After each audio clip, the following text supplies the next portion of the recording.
में स्नान करो ज्ञान मिलता है, यमुना का जल पान करो तो उस समय भक्ति मिलती है, गंगा पियो तो गंगा जल पीने से आपको ज्ञान मिलता है, ज्ञान में अभिवृद्धि होती है। यमुना के किनारे रहना शुरू कर दो, भक्त बन जाओगे।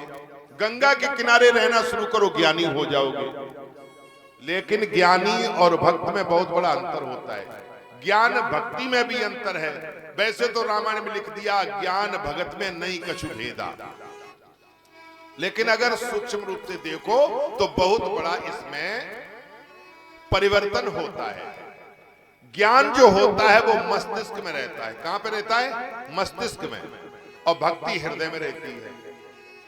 तो इतना तो अंतर यही आ गया है कि ज्ञान जब भी होता है वो बुद्धि में होता है, विवेक जो होता है वो बुद्धि में होता है, और जो हमारी भक्ति होती है वो मेरे हृदय में रहती है, वो हृदय में वास करती है। अब नहीं चाहिए, वो हृदय में वास करती है। ज्ञान को छू करके देख लेना, ज्ञान बहुत कठोर होता है, इतना ही कठोर नहीं, बहुत कठोर होता है। और भक्ति को छू करके देखना वो कोमल होती है।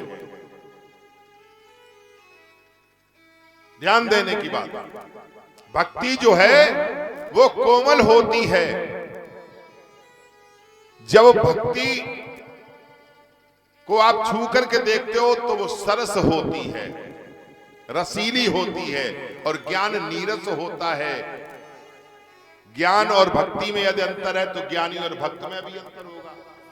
ज्ञानी संसार में अपने ज्ञान के सहारे रहता है, भक्त भगवान के सहारे रहता है कि नहीं?